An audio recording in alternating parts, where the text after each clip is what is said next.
David Drummond, the tech giant's chief legal officer, said the U.S. needed to change its approach to intelligence to restore trust in the Internet.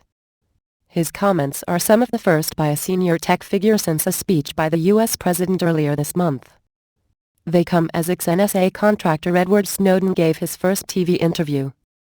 Mr. Snowden, who has been in exile in Russia since leaking the information that lifted the lid on a scale of U.S. and U.K. intelligence programs, told Germany's public broadcaster ARD that the NSA practiced industrial espionage.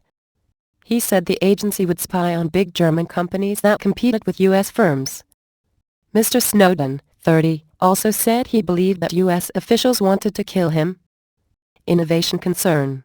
Google's Mr. Drummond described Mr. Obama's high-profile speech on intelligence, delivered on 17 January at the Department of Justice in Washington, as a positive step. But he said the president's proposals, which mainly focused on limiting the mass collection of phone call information or metadata, were not enough. Let me be clear about it. In general, they fall short of where any of the speech and the proposal and the speech fell short of where we'd like to see this go, Mr. Drummond said. But I think it was a first step for the administration. It's not the final word on where this will go. Hopefully, we intend to be very engaged in that debate. Almost 8 months of leaks by Mr. Snowden have focused attention on the large-scale collection of phone call, SMS and Internet data by the NSA and by GCHQ in the UK. The leaks have worried tech companies such as Google, Facebook and Microsoft, who are concerned that public trust in their services has been undermined by the U.S. government. People really need to trust the Internet and to trust Internet companies, and that really underpins a lot of the innovation, Mr. Drummond said. We've been concerned about the long-term user trust in the Internet and what that means for acceptance for new innovations, he added. If you build something great but people are worried or won't try it because they're afraid, then it's not going to work.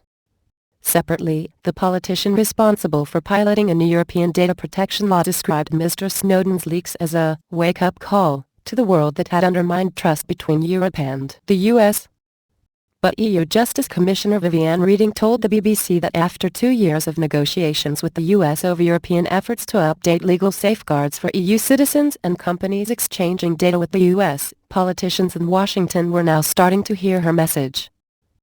I have been speaking with the Attorney General, Eric Holder, and we are working to see what regulations in the United States can be changed so there is reciprocity and we can finalize this much-needed regulation on both sides of the Atlantic for exchanging data, Ms. Reding said.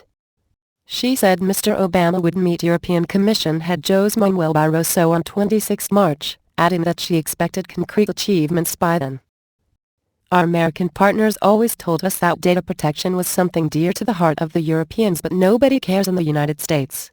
I think that recently people in the U.S. also care, members of Congress, senators as well. Snowden, sleep well. Mr. Snowden's interview with German broadcaster ARD was his first on-camera interview since revealing himself last June as the source of the NSA leaks. Since being offered temporary asylum in Russia, Mr. Snowden has given just one major interview, to the Washington Post shortly before Christmas. He has also answered email questions submitted to him by some journalists. Last week he answered questions on a website called Free Snowden. ARD said they had carried out a 6-hour interview that was filmed in a Moscow hotel suite, airing 40 minutes of the footage. He suggested the NSA spied on companies of interest to U.S. national interests, as well as its stated core mission of national security. If there's information at Siemens that's beneficial to U.S. national interests, even if it doesn't have anything to do with national security, then they'll take that information nevertheless, Mr. Snowden said. He also discussed reports of threats to his life, describing them as significant, but saying, "I sleep very well. These people, and they are government officials, have said they would love to put a bullet in my head or poison me when I come out of the supermarket and then watch me die in the shower," he said, referring to anonymous quotes on U.S. website BuzzFeed. "I'm still alive and don't lose sleep for what I did because it was the right thing to do." Mr. Snowden's leaks caused outrage in Germany when it came to light that Chancellor Angela Merkel's phone had been bugged. After the news broke last year, Mrs. Merkel accused the U.S. of an unacceptable breach of trust. Last week President Obama indicated to Germany's ZDF-TV that U.S. bugging of Mrs. Merkel's mobile phone had been a mistake and would not happen again.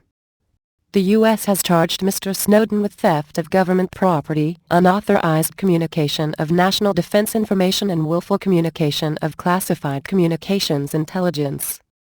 Each of the charges carries a maximum 10-year prison sentence. Earlier this week he said he had no chance of a fair trial in the U.S. and had no plans to return there.